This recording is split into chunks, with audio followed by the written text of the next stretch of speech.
Bonjour à tous les amis, très heureux de vous retrouver pour un nouveau numéro de Quintet Week-end. J'espère que vous êtes en forme, que vous allez bien en cette fin de semaine. On va analyser ensemble les quintets de ce week-end. On commencera avec le quintet qui nous intéresse en premier, ce sera le quintet de ce samedi. On sera, ça y est, le 1er août, Deauville. Alors notez bien, Deauville-Clairefontaine pour ce samedi. Et le quintet qu'on analysera plus tard demain, ce sera le quintet de Deauville-la Touques. Là en tout cas, on sera du côté de Clairefontaine. J'espère que vous allez bien, que vous êtes en forme. Je vais vous présenter ceux qui m'accompagnent aujourd'hui pour faire le papier avec moi. Dans cette émission, je vais commencer avec celui qui est à ma droite, c'est Hugo. Comment ça va, Hugo? Ça va super, Elliot, ravi d'être là, de faire un petit peu aussi un nouveau retour avant les vacances qui m'attendent. Oui. On va essayer d'être bon, justement, pour payer quelques verres au bord de la plage Oui. et un petit voyage en Turquie à mon adversaire. Un petit voyage en C'est Turquie. sympa ça, c'est Bon. sympa comme lancement. Ouais, pour Joe Lamèche. Comment ça va, Lucas? Bah, ça va très bien, cher Elliot et cher Hugo. Oui, des vacances vous font pas de mal, vous êtes un peu sur la fin là, il faut aller se reposer un peu. Et moi, troisième émission de la semaine, je commence aussi à être sur le. Ouais. Je commence à appeler l'air là. Il est pas parti du studio. Il a Non, des- j'ai couché là toute la semaine. Il a des petits yeux un petit peu là, on sent la fatigue. Ouais, là, je suis dans le dur, je suis dans le dur. Les amis, R1C3 Génibet, prix de la Côte Fleurie. Ce sera le quintet de ce samedi 1er août. On sera, comme je vous le disais, du côté de Deauville-Clairefontaine. On aura pas mal de partants au départ de cette épreuve. Hugo, est-ce que tu peux nous présenter cette course? Ils seront 16 compétiteurs âgés de 3 ans à s'affronter sur les 1600 mètres. Départ de l'épreuve 15h15. Une épreuve assez ouverte, du coup, comme c'est les jeunes qui nous ont offert. Pardon. Et justement, dans cette épreuve, est-ce que tu veux déjà le gagnant? Ah ben, Oh, c'est ce bah, que je te attendez, demandais. Qui est ton non, Eh ben, favori? tu vois, Qui est ton pour moi, favori il n'y a pas de favori justement qui s'y décroche. Vous Ok. verrez un petit peu par rapport à mes tickets, mais j'ai mis un X en tête avec un bah, choix total. Rempli de Enfin, conviction ça se voit. franchement, c'est les jeunes, c'est la jeune génération. Je pense à 2-3 candidatures justement à l'image de l'As, Val d'Orcia, qui a été grandement malheureuse l'autre jour. C'était dans la Garden Party, hein, c'était une épreuve handicap vraiment malheureuse, ou même au numéro 2 qui souffle un peu le chaud et le froid. Donc par contre avant coup pour moi il y a quand même une base indéboulonnable, c'est le 11. Ouais. C'est Freerider qui vient d'empocher son Maiden associé à Pierre-Charles Boudot, nanti d'un bon numéro de corde, le 6. On ne représente plus non plus l'entraînement de Francis-Henri Graffard, un redoutable en ce moment. Franchement il coche un petit peu toutes les cases avant coup et difficile de voir sortir des 5 premiers. Freerider le 11, alors vous l'aurez compris, hein, la formule d'Hugo aura un X en tête, mais s'il devait jamais vu, ça. en détacher un, ça serait ce Freerider. Est-ce que toi aussi, Lucas?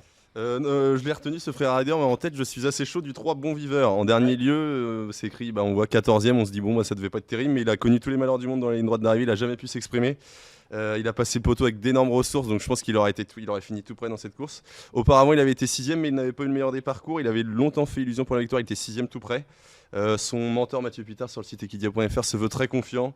Il a un bon numéro de corde le 2, à mon avis il a un peu tout pour lui ce Bon Viveur, il devrait remettre les pendules à l'heure ce samedi. Bon Ouais, Viveur, le numéro 3. Ouais, Je rejoins Lucas, hein. Moi je Ça me l'avais fait coché, c'était dans l'avant-dernière fois du coup à Compiègne quand j'étais Ouais. 6ème, j'avais coché. Je m'attendais vraiment à une bonne course de sa part, limite un podium, hein. J'avais joué également la place. Un petit peu déçu, j'espère que ce coup-ci ça se passera mieux pour lui. Messieurs, si on élargit un petit peu, qu'on essaie d'aller voir les accessites, Hugo, qui pourrait accompagner potentiellement ce Freerider sur le podium? Moi il y en a un que j'aime beaucoup et je pense qu'il y aura un peu de cote, c'est le numéro 13, c'est Faolio, vraiment il fait gage de régularité. Il était 3ème à Compiègne derrière 2 chevaux qui ont répété. Tiamo Bello notamment et Égyptienne Glory, donc vraiment c'était une très très bonne ligne. Antoine Hamelin le connaît très bien, il a également hérité d'un bon numéro dans les stalles, le 4. Avant coup, à cette cote-là, j'en attends vraiment un podium, qui plus est. Faolio, Numéro le 13. numéro 13. Lucas, pour ton podium. Mon podium, j'ai passé en deuxième position, Hugo en a un peu parlé. L'As Val d'Orcia, pareil, la dernière fois, grosse note à Paris-Longchamp. Il a eu l'ouverture que très très tardivement. Elle a conclu à la vitesse du vent. Elle n'aurait pas été loin de la vérité non plus. Je pense qu'elle va remettre les pendules à l'heure à l'issue d'un parcours fluide. Et même le Basse-Senti, le 4 qui complétera mon podium. J'ai beaucoup aimé sa dernière sortie. Elle s'est retrouvée parquée en 4ème épaisseur de nez au vent. Et elle a fini 7ème, mais vraiment tout C'était près des l'épreuve. premières. Ouais, tout près des. Ouais, c'est la course un peu de référence. Vraiment, 7ème et tout près des premiers, elle a vraiment que craqué sur la fin. Je pense qu'avec un meilleur parcours, elle aurait été sur le podium. Donc Alexis Pouchin la connaît sur le bout des doigts, j'y crois beaucoup à cette Basse-Senti. Je pense qu'elle va conclure sur le podium, tout simplement. Basse-Senti numéro 4, donc pour Lucas. Si on essaye peut-être de dénicher quelque chose, on le sait, hein, Petite perle rare. les cotes, on les aura forcément le matin de la course, on les a pas encore maintenant. Mais si on devait peut-être aller chercher un outsider, est-ce que vous en avez un ou une qui vous plaît, messieurs, au départ de la course? bah, pour moi, ils se tiennent beaucoup, mais juste Ouais. avant qu'on évoque les outsiders, j'aimerais bien revenir également sur une pouliche qui a fini très Oui. très fort l'autre jour. C'est le numéro 7, c'est Hello Avenue. Vraiment, elle a fini vraiment à toute allure. Elle est de nouveau associée à Augustin Madamé. Elle a arrêté une nouvelle fois d'un numéro à l'extérieur, mais elle est capable de finir très fort à l'issue d'un parcours caché. Donc méfiance à elle, même si je pense qu'elle sera également parmi les favoris, peut-être dans les alentours de 10 contre 1. Donc entre outsider et favori. Eh bien, garde la main et donne-moi un petit outsider. Allez, un petit outsider. Tu veux pas nous le donner ou quoi, cet J'ai outsider pas voulu vous donner directement à dire des outsiders. J'aime bien, c'est le numéro 9, c'est Kyanda. Alors je l'ai pas retenu indirectement dans mon ticket, mais elle avait empoché son maiden avant de quelque peu décevoir, 7ème l'autre jour. Pour un rachat possible, pourquoi pas. Numéro 9. Kyanda, numéro 9. Lucas. J'ai l'impression que je suis mal armé pour répondre à ta question, cher Elliot. J'ai l'impression d'avoir beaucoup de miches dans mon ticket, comme on dit. Il nous veut que des favoris, Lucas Le Quentin. 13, Faolio, il l'a dit, J'ai Hugo, dit, c'est le peut-être petit champion, outsider. Faolio. Moi, je l'ai mis 4ème, Faolio.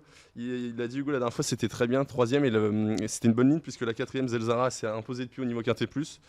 Son entourage nous dit qu'ils l'ont gardé vraiment pour cet objectif. Ils sont très chauds sur le site equidia.fr encore. Là encore, donc je pense que ce Faolio, il y aura quand même une petite cote, et j'y crois beaucoup. Les amis, on va découvrir maintenant, sans plus attendre, le ticket d'Hugo et de Lucas. On a déjà les premiers indices concernant la combinaison qu'a choisi Hugo. On est tout oui. Hugo, quel est ton ticket Quintet Plus? Alors vous l'aurez compris, un X en tête, champ total, on n'est jamais à l'abri de surprises avec les 3 ans. Derrière, vraiment, je fais confiance au numéro 11, Freerider, on en a parlé. J'aime beaucoup également le numéro 13, Faolio, le 7, Hello Avenue et le numéro 3, Bon Viveur. Et si j'avais dû un petit peu, on va dire, élargir mes combinaisons en parlant des associés, j'aime également beaucoup, du coup c'était l'As, Val d'Orsay, on en a parlé avec Lucas, le numéro 9 Kyanda, et méfiance également au numéro 16, c'est Lady Tedsmore. Il y aura un changement de tactique ce samedi, ce sera du kit ou double, alors vaut mieux surprendre parfois qu'être surpris messieurs, donc attention à ce numéro 16 avec le petit poids. X, 11, 13, 7, 3, champ total donc pour le ticket Quintet Plus d'Hugo. Lucas, que faisons-nous de ton côté? On est parti sur un ticket 6 chevaux en nature. Le 3 Bon Viveur en tête, vous l'aurez compris, je suis assez chaud, il faut oublier sa dernière sortie, il a été extrêmement malheureux. L'As Val d'Orcia, là encore, la grosse note la dernière fois, et à mon avis, à l'issue d'un parcours fluide, elle va se racheter et lutter pour la victoire. Le 4 Basse Santis, la dernière fois, c'était très bien parqué en 4ème épaisseur avec un meilleur parcours, elle va être dans le coup. Le 13 Faolio, sa dernière sortie est très bonne, gardée pour cet objectif. Le 11 Freerider, Hugo en a parlé, difficile de faire ça en Graffard dans les Quintet Plus et associé surtout à PC Boudot, vient de très bien gagner son Méden, donc on fait avec. Et le 7 Hello Avenue, je l'ai peut-être mis un peu loin ce 7 Hello Avenue, on peut rien lui reprocher. Deuxième la dernière fois de la course de référence, le prix de la Garden Party. Petit X, son numéro 12 à la corde, mais à mon avis, on peut pas. Il est difficile de faire ça. 3, As, 4, 13, 11 et 7, donc le combiné en 6 chevaux de Lucas. Exactement. Pour ce quintet. Surtout que parfois, les grosses notes qu'on prend directement, ça répète pas directement après. Il faut attendre 1, 2 ou 3 cours, donc peut-être pour ça que tu l'as mis un peu loin aussi. Peut-être aussi. Ouais. À voir. Je sais plus quoi dire. Les amis, la fatigue, ça y est, on l'a éreinté. Merci beaucoup d'avoir été avec nous dans ce nouveau numéro de Quintet Week-end pour le Quintet de ce samedi. On se retrouvera demain pour le Quintet du dimanche qui sera toujours à Deauville, mais cette fois-ci pas à Clairefontaine, à la Touques. Merci beaucoup Lucas. Merci à vous messieurs, ça fait un plaisir. Merci Hugo. Merci Lot, merci à tous. Et les amis, à demain pour un nouveau numéro de Quintet Week-end. Passez une très belle fin de semaine. Ciao.